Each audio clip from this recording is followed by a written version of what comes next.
ఆరోగ్యం ఇంకా న్యూట్రిషన్ దొరికే బాడీ స్ట్రాంగ్ గా అవుతుంది. కొంచెం తింటే కడుపు నిండా డైజెషన్ బాగా అవుతుంది. MDH సోయాటీ అసలైన ప్రోటీన్. MDH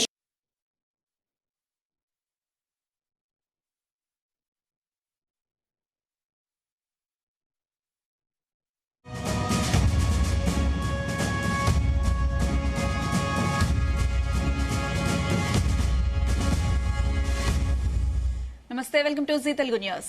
దేశీయ స్టాక్ మార్కెట్లు నష్టాల్లో ట్రేడ్ అవుతున్నాయి. Metal, pharma, health care, media, IT stocks లాభపడగా రియాలిటీ, డిఫెన్స్, ఇన్ఫ్రా, ఫైనాన్స్ సెక్టార్లు నష్టపోయాయి. బులియన్ మార్కెట్లు లాభాల్లో కొనసాగుతున్నాయి. 24 క్యారెట్స్ గోల్డ్ 1200 లాభపడి 1,41,450 రూపాయల వద్ద ట్రేడ్ అవుతుండగా కేజీ సిల్వర్ 3,400 పెరిగి 2,21,116 రూపాయల వద్ద కొనసాగుతుంది. ఇదే అంశంపై మనతో చర్చించడానికి సిద్ధంగా ఉన్నారు మార్కెట్ ఎక్స్పర్ట్ శ్రీరామచంద్రమూర్తి గారు. నమస్తే అండి శ్రీరామచంద్రమూర్తి గారు. నమస్తే మేడం. దేశీయ స్టాక్ మార్కెట్లు ప్రస్తుతం అయితే లాభంలో కొనసాగుతున్నాయి. మెటల్, ఫార్మా, హెల్త్ కేర్ సెక్టార్లు లాభంలో చూస్తున్నాం. ఏంటండి ఇది రీజన్స్? యాక్చువల్గా అండి వాళ్ళ మార్కెట్స్ ఓవరాల్ గా చూస్తే నెగిటివ్ లోనే ఉన్నాయి. నెగిటివ్ వచ్చి 0.64% తగ్గింది. 150 పాయింట్స్ మేర డౌన్ అయింది. అలాగే బ్యాంక్ నిఫ్టీ వచ్చి 700 పాయింట్స్ డౌన్ అయింది. అలాగే సెన్సెక్స్ 500 పాయింట్స్ డౌన్ అవుతున్నాయి. దీనికి ముఖ్యంగా మెయిన్ రీజన్ ఈ వెస్ట్ ఏషియాలో ఈ అల్లర్లు, ఈ మళ్ళీ ఇరాన్ కి అమెరికాకి గొడవ స్టార్ట్ అవటం, అలాగే ఈ సూయిజ్ స్ట్రైట్ ని హార్మజ్ జెల్స్ అని మళ్ళీ ఆపేయటం. సో ఈ ఆయిల్ దాదాపు ఇప్పుడు లాస్ట్ 2 days లో 10% పెరిగింది. మళ్ళీ 6,500 ఉన్నది ఇప్పుడు 7,700 దాకా వెళ్ళింది.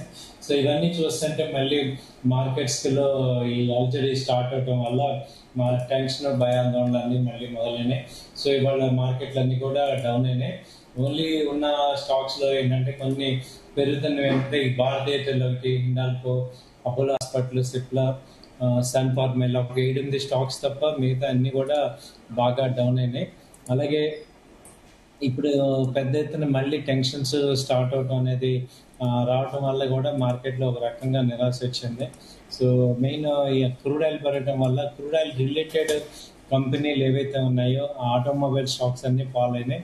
దాదాపు ఐషర్ మోటార్ అయితే 1%, మారుతి 2%, M&M 2% ఫాల్ అయింది. అలాగే బజాజ్ ఆటో 2%, హిండాయ్, ఈ టాటా మోటార్, టీవీఎం, పీవీ ఇవన్నీ కూడా 2% ఫాల్ అయినాయి ఆల్మోస్ట్. తర్వాత మేజర్గా చూసుకుంటే హెచ్సిఎల్ టెక్నాలజీస్ రిజల్ట్స్ వచ్చిన 4% ఫాల్ అయింది. అలాగే టీసీఎస్ కానీ, టెక్ మహీంద్రా, ఐటీ స్టాక్స్ కూడా ఇవాళ దాదాపు మొన్నటిదాకా బాగా పెరిగిన ఐటీ స్టాక్స్ ఇవాళ నేల చూపులు చూస్తున్నాయి. సో ఒక రకంగా అన్ని సెక్టర్స్కి కూడా మళ్ళీ ఒక రకంగా డౌన్ ట్రెండ్ అనేది వస్తుంది. ఇప్పుడు ఇవన్నీ చూస్తే బ్యాంకింగ్ సెక్టర్స్ కూడా బాగా డౌన్ అయినాయి. ఫైనాన్స్ సెక్టర్స్, బజాజ్ ఫైనాన్స్ కానీ, బజాజ్ ఫిన్సర్వ్, శ్రీరామ్ ఫైనాన్స్ ఇవన్నీ కూడా 3%, 2% అలా ఫాల్ అయినాయి. సో ఇవన్నీ కూడా మార్కెట్లో మళ్ళీ నెగిటివ్ థింకింగ్ అంతా భయాందోళనలు వచ్చాయి. ఓన్లీ ఫార్మా సెక్టర్లో ఒకటే బాగుంది. అందులో దివీస్ 3% పెరిగింది, టోరెంట్ 1% పెరిగింది. అలాగే గ్లెన్మార్క్ కానీ, అపోలో హాస్పిటల్ కూడా 1.2% ఇవి పెరిగినాయి. ఫార్మా ఒకటి కొంచెం పెరుగుతుంది. మిగతా అన్ని సెక్టర్స్ కూడా డౌన్ ఉన్నాయి. అలాగే ఈ మొన్నటిదాకా బాగా ర్యాలీ వచ్చిన ఈ ఏదైతే క్రూడ్ రిలేటెడ్ స్టాక్స్ ఉన్నాయో లైక్ సిఎట్ కానీ, బాలకృష్ణ ఇండస్ట్రీస్ ఇవన్నీ ఇప్పుడు డౌన్ ట్రెండ్కి వచ్చాయి.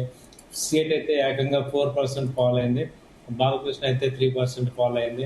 ఆ తర్వాత ఈ రియాలిటీ సెక్టర్లో కూడా పెద్ద డీగ్రోత్ నమోదైంది. మొన్నటిదాకా నాన్ స్టాప్గా ర్యాలీ వచ్చాయి. లోదా కానీ, ఓబరాలిటీ, అలాగే ప్రెస్టేజ్, గోల్జెస్ ప్రాపర్టీ ఇవన్నీ కూడా 2% నుంచి 4% ఫాల్ అయినాయి. సో మార్కెట్లో అన్నీ కూడా డిఫెన్స్ స్టాక్స్ కూడా ఇవాళ బాగా డౌన్ ట్రెండ్ చూస్తున్నాం. లైక్ బిఈఎంఎల్ కానీ, జిఆర్ఎస్సి, మెస్డాక్, కొచ్చిన్ షిప్, హాల్, బీడిఎల్ ఇవన్నీ కూడా 2% నుంచి 4% దాకా ఫాల్ అయినాయి. సో ఓన్లీ స్టాక్స్ ఏంటంటే ఓన్లీ ఈ మెటల్ స్టాక్స్ కొంచెం బాగున్నాయి. వీడిఎల్ కానీ, Hindustan zinc, national aluminium, Hindalco అయితే 1% పెరుగుతుంది. సో ఇవి ఇలా ఒక సెక్టర్ డౌన్ అయ్యి ఇంకో సెక్టర్ పెరగటం ఇలా జరుగుతుంది చూస్తుంటే.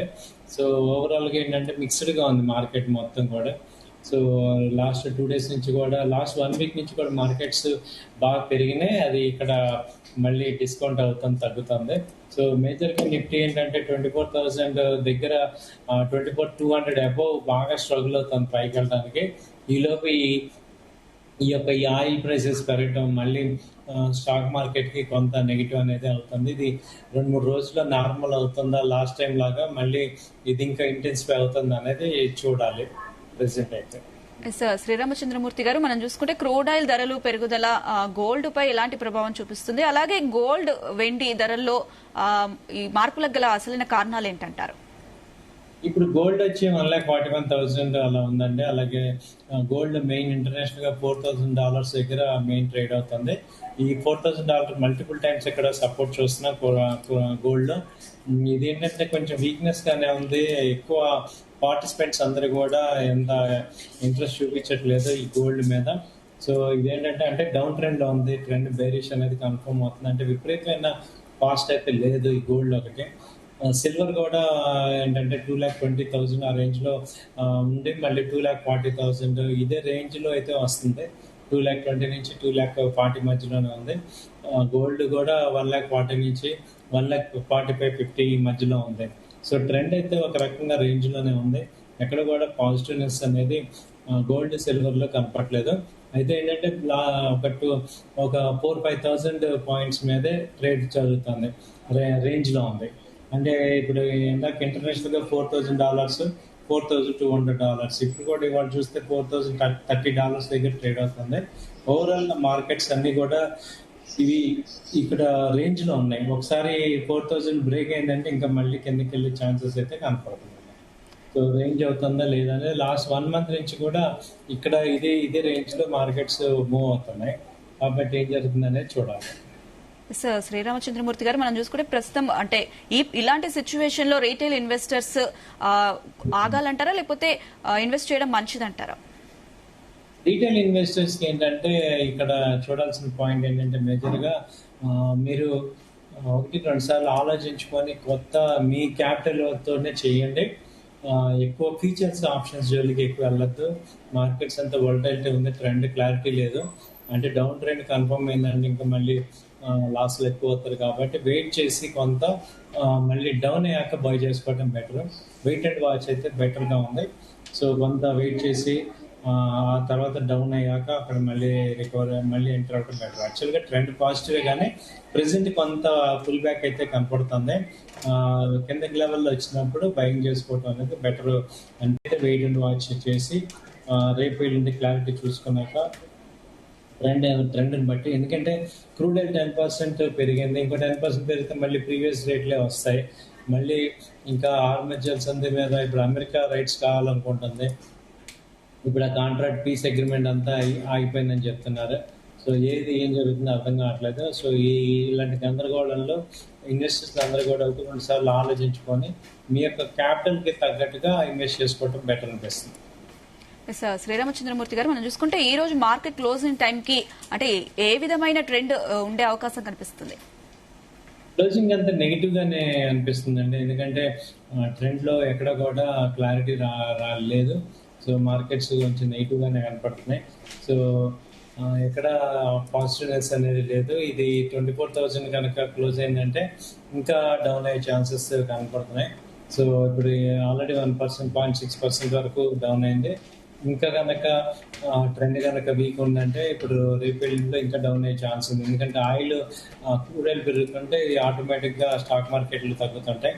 సో ఇది జరుగుతున్న విషయం మనందరికి తెలిసింది ఎప్పటి నుంచో. సో ఇప్పుడు కనుక ఇంకా మళ్ళీ అలా కాకుండా పోయినా ఇక బాగా ర్యాలీ వచ్చింది కాబట్టి కొంత ప్రాఫిట్ బుకింగ్ అయితే జరుగుతుంది. కాబట్టి వీక్ స్టాక్స్ అన్ని కూడా ఎగ్జిట్ అవుతుంటారు. సో ఇది చూసుకొని వెయిట్ అండ్ వాచ్ లాగా చేసుకోవాలి. ఏదైతే మార్కెట్స్ అయితే డౌన్ ట్రెండ్ ప్రెసెంట్ కంటిన్యూ అవుతుంది. సార్ శ్రీరామచంద్రమూర్తి గారు, మనం చూసుకుంటే ప్రస్తుతం ఏ సెక్టర్ లో పెట్టుబడి అవకాశాలు ఎక్కువగా కనిపిస్తున్నాయి? ప్రెసెంట్ అయితే ఈ వెయిట్ చేసి డౌన్ లైన్ సెక్టర్స్ మళ్ళీ తీసుకోవచ్చు. ఎందుకంటే క్రూడ్ ఆయిల్ లాంగ్ టర్మ్ లో అయితే మళ్ళీ ఒక పీస్ అగ్రిమెంట్ వచ్చి యుద్ధం ఆగే ఛాన్సెస్ ఎక్కువ ఉన్నాయి. కాబట్టి ఎవరు ఇప్పుడు అంత ఫైటింగ్ చేసుకునే పరిస్థితి లేదు. టెంపరీగా ఇది అవుతున్నాయి. కాబట్టి మనం ఏంటంటే ఆటోమొబైల్ స్టాక్స్ రేపు ర్యాలీ వచ్చినా కూడా ఇవే మళ్ళీ పెరుగుతుంటాయి కాబట్టి ఆటోమొబైల్ ఒకటి చూడొచ్చు, తర్వాత బ్యాంకింగ్ స్టాక్స్, ఫైనాన్స్ స్టాక్స్, అలాగే ఈ హెచ్డిఎఫ్సి ఏఎంసి కంపెనీస్, అలాగే ఈ యొక్క pharma companies, metal companies, metal industry, oil sector, ఇవన్నీ కూడా మళ్ళీ ఒకసారి తగ్గాక మళ్ళీ పెరుగుతాయి కాబట్టి మనం వెయిట్ అండ్ వాచ్ లాగా చూసుకోవాలి. సో ఈ సెక్టర్స్ అన్ని బాగానే ఉన్నాయి. డిఫెన్స్ సెక్టర్ బాగుంది, అలాగే ఆటోమొబైల్ బాగుంది, ఫైనాన్స్ బాగుంది, బ్యాంకింగ్ బాగుంది.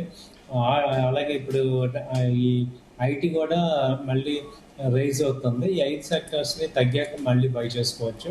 అలాగే ట్రెండ్ని అబ్జర్వ్ చేసుకుంటే మళ్ళీ మనకి రికవరీ కూడా అవుతుంది. ఎందుకంటే ఎక్కువ హోల్డ్ చేయలేదు, అక్కడే అయ్యే పరిస్థితి ఉండదు. మళ్ళీ మార్కెట్స్ డౌన్ అవ్వాల్సిందే, అదే క్రూడ్ అండ్ డౌన్ అవ్వాల్సిందే, మార్కెట్స్ రైజ్ అవ్వాలి. యాక్చువల్గా మళ్ళీ మార్కెట్స్ రైజింగ్ అనేది కనపడుతుంది. కాకపోతే మళ్ళీ 2-3 రోజుల తర్వాత మళ్ళీ ర్యాలీ వస్తుంది. సో బై అండ్ డిప్ లాగా చేసుకోవచ్చు. సార్ శ్రీరామచంద్రమూర్తి గారు, ఈ రోజు mid caps and small cap సూచీలు ఎలా ట్రేడ్ అవుతున్నాయి, వాటి పనితీరు ఎలా ఉంది?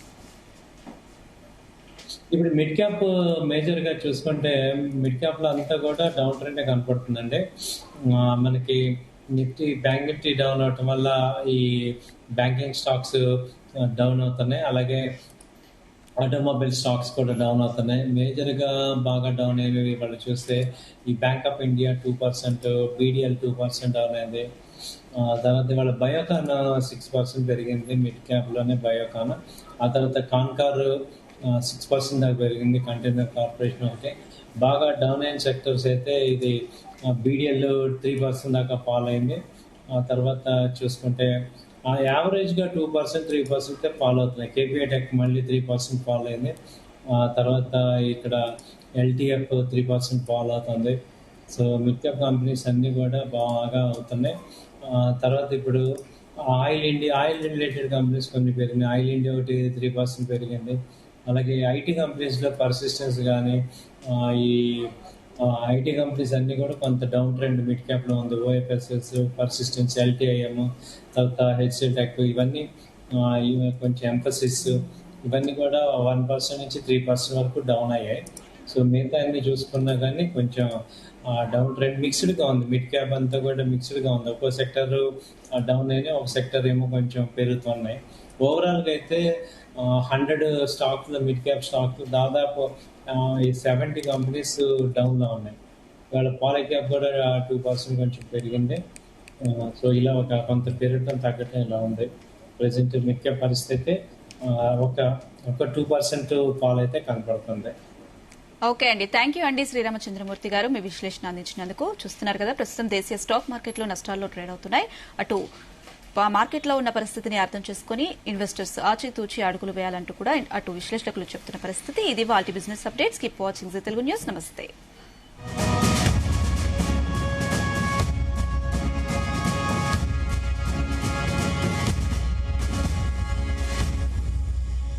MDH దమాలు, దాల్ తడక మరియు మష్రూమ్ మసాలా.